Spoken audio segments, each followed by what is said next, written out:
When Leah and I got married, I thought we were building something sacred, something no one else could touch. We had dreams, the kind that lit up late-night conversations when the world outside went quiet. We dreamed of a life full of adventure, city lights, weekend road trips, art galleries, music festivals.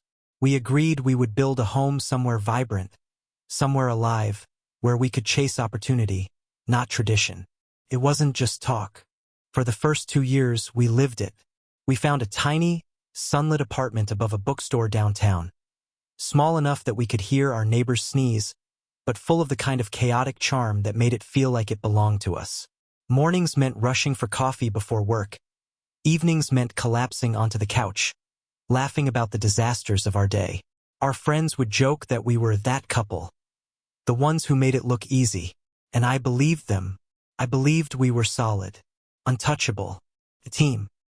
Then came the conversation that changed everything. It was a lazy Sunday afternoon, one of those perfect spring days when the city smelled like possibility and the windows stayed open just to let the music and the breeze in. Leah was curled up next to me on the couch, scrolling through her phone, humming under her breath. I was half watching a soccer game, half dozing, when her voice cut through the haze. "Hey, babe," she said casually. "You know my parents are thinking of selling their house, right?" I blinked, sitting up a little. "Yeah, you mentioned it. They're getting older," she continued, her voice soft but deliberate. "And, I don't know. I was thinking, maybe we should move closer." She said it like it was nothing, like she was suggesting we switch brands of coffee. I laughed lightly, not sure I'd heard her right. "You mean visit more often, right?" She shook her head, smiling in a way that didn't reach her eyes. "No, Daniel. I mean move. Live nearby. Be close if they need us." The words hung in the air between us, heavy and suffocating. Move? To her parents' small town 2 hours away? A place where life slowed to a crawl, where dreams withered quietly beneath white picket fences and Sunday sermons. I forced a smile. "Maybe we can visit more often first. See how it feels." But Leah's face was already set, the decision already blooming behind her soft expression. "I miss them," she said simply. "And they're not getting any younger. Family is important. Family." The way she said it made me feel like arguing would make me the villain. Like choosing the life we had built together was selfish somehow. I nodded slowly, swallowing the unease creeping up my spine. "Yeah," I said. "Family's important." But inside, a tiny voice whispered, "Where do my dreams fit into this family you're choosing? And when did our life stop being enough?" That night, as we lay in bed with our backs to each other, the city humming quietly outside our window, I stared into the darkness and realized the woman I loved was still beside me. But the life we had built, the one I thought we both wanted, was already starting to slip away, and I didn't know how to stop it. At first, I convinced myself it was just talk, an idea Leah would bring up once or twice, maybe fantasize about, and then forget when reality set back in. After all, we had built something beautiful here. We had roots now. Friendships, careers, a life we had carefully, lovingly crafted together. Surely she wouldn't just throw all of that away. But I was wrong. The following weeks felt like slow erosion. Tiny pieces of our life here slipping away, one suggestion at a time. First, Leah started casually dropping it into conversation. "I found this cute little house for sale back home," she said one evening, waving her phone under my nose. "It has a backyard big enough for a dog. Maybe two." She smiled so brightly, so hopefully, that it physically hurt to say, "We can't even afford a place like that here." Her face fell for a second, just a flicker, but she quickly masked it with a shrug. "Exactly," she said. "Things are cheaper there. Easier." Then came the job search. One night, I caught her scrolling through online job postings for herself, in her hometown. When I asked her about it, she brushed it off with a laugh. "Just curious," she said, keeping my options open. But I saw it clearly now. The life we built here was already a distant memory in her mind. She was planning her escape, and she expected me to follow without question. The pressure grew more subtle and more suffocating. Her parents started calling more often. Small, casual questions loaded with expectation. When are you two thinking about settling down for real? You know, it'd be so much easier if you lived nearby. Family's everything in the long run, sweetheart. They weren't rude. They weren't demanding. But they didn't have to be. The message was clear. We were supposed to come home. Their version of life. Meanwhile, the city we had once loved so fiercely began to feel like enemy territory. Leah sighed when we walked crowded streets, complained about parking, rolled her eyes at the rising cost of living. She stopped wanting to go to our favorite places. She stopped making plans with our friends. Bit by bit, she disconnected from this life, from our life, and I stood there watching, powerless to pull her back. One night, after another strained dinner filled with forced smiles and thin conversation, I finally broke. As we washed dishes side by side, I said, "Leah, what if I don't want to move?" She froze, a plate slipping slightly in her soapy hands. Slowly, she turned to look at me. Her voice, when it came, was quiet, almost too quiet. "You'd really choose this?" she said, gesturing vaguely at our tiny kitchen, our cluttered apartment. "Over being with family?"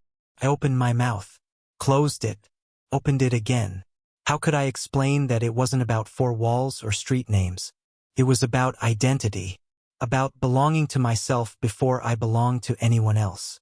"I'd choose us," I said. "Not a life that feels like someone else's dream." Her eyes shimmered, but not with love, with disappointment.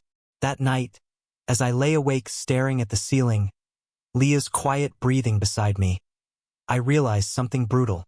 It wasn't just about moving anymore. It was about what we valued, who we were. And for the first time since I said, "I do," I wasn't sure we still wanted the same future. I wasn't even sure we were walking in the same direction anymore. And the thought of losing her, losing this life we built, terrified me almost as much as the thought of losing myself if I followed her. The weeks after that conversation felt like slow suffocation. It wasn't loud. It wasn't explosive. It was quiet, the way fog creeps into a valley at night, swallowing everything in silence. Leah didn't push. Not directly. She didn't yell, didn't issue ultimatums. But she didn't need to. Every conversation we had, every plan she made, every tiny comment she let slip was dipped in the same unspoken truth. She had already decided. She was just waiting for me to catch up. I started noticing the little ways I was disappearing from my own life. Friends would text about brunch or trivia night, and Leah would wave it off, saying she was too tired, too busy, too over the whole city thing.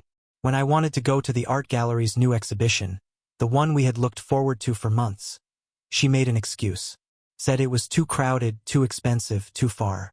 "But it's 15 minutes away," I said, confused. She just smiled thinly. "You go ahead. Tell me about it later." I went alone. And as I wandered those quiet halls, staring at paintings I didn't have the words to describe to her anymore, I realized something gutting. I was already alone. She wasn't beside me anymore. Not really. At home, the conversations grew shorter. Dinner used to be laughter, teasing, sharing dreams. Now it was talk of mortgage rates, real estate prices, proximity to good schools for the future. All in her hometown, of course. When I asked about our plans here, our life here, she brushed it off with a shrug. "This was fun for a while," she said once, stirring her coffee absent-mindedly. "But don't you want more?" "More." She said it like our messy little apartment, our long walks through noisy streets, our spontaneous nights out. All of it were childish things we were supposed to outgrow. I tried. God, I tried. I started searching for jobs near her parents' town. Just to see. I forced myself to imagine living there. Mowing a big lawn every Saturday. Attending potlucks with people who had never left the county. Living a life paced by weather reports and church bulletins. I wanted to be the man who could do that for her.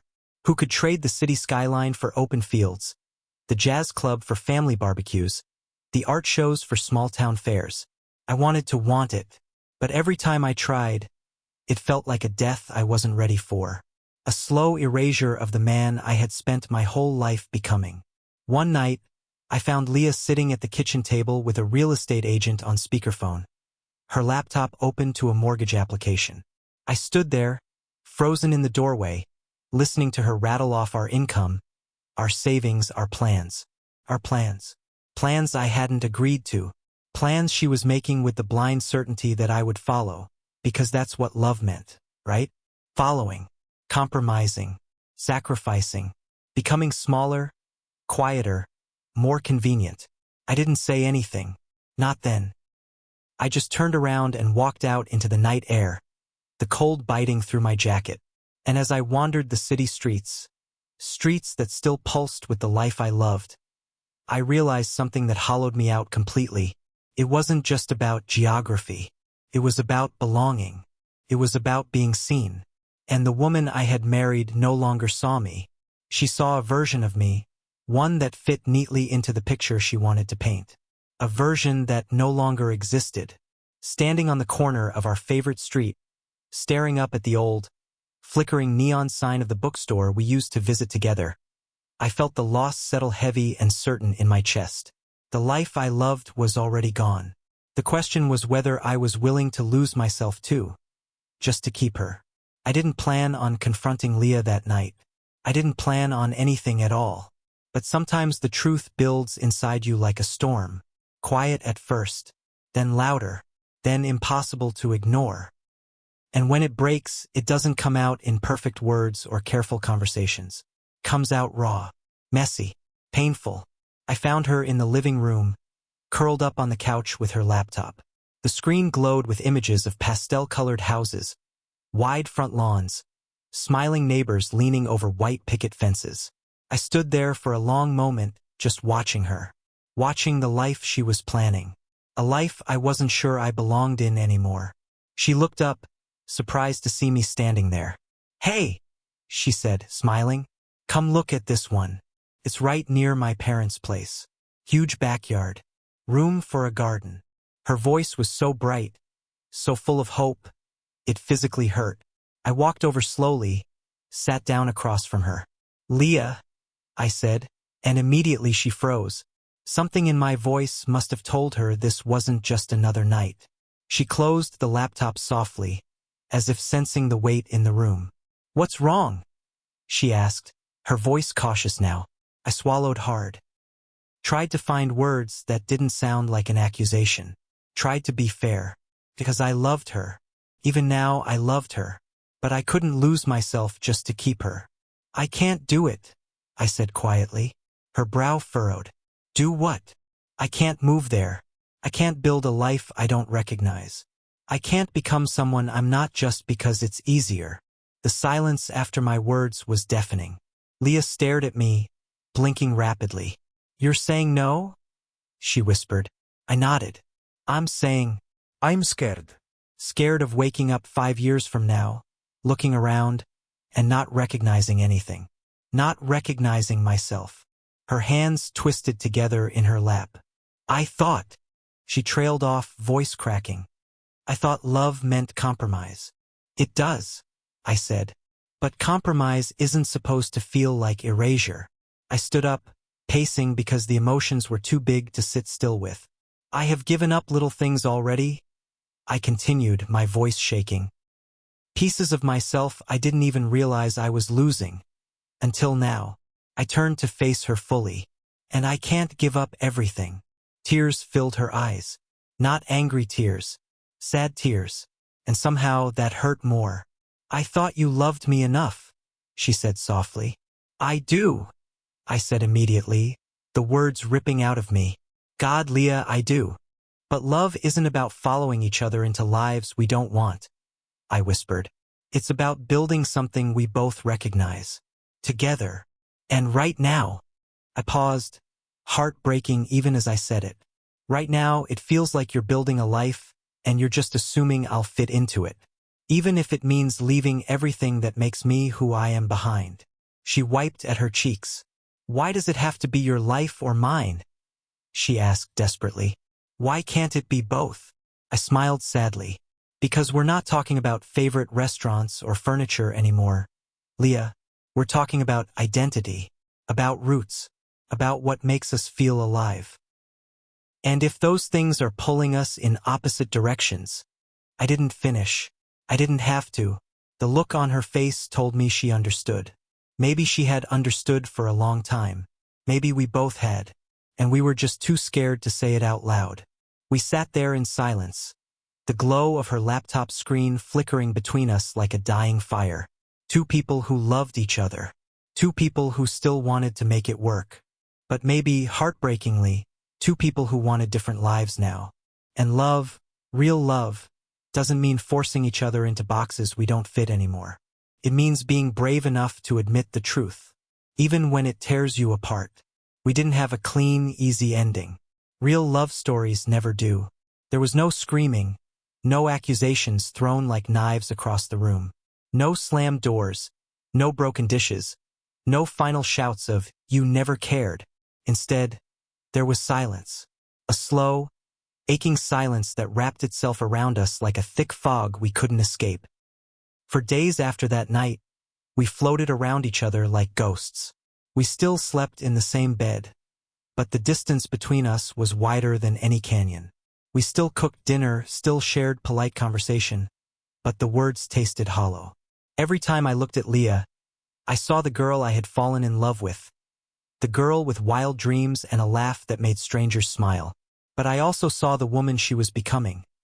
Someone with roots pulling her back to a life I didn't fit into anymore. And maybe that wasn't her fault.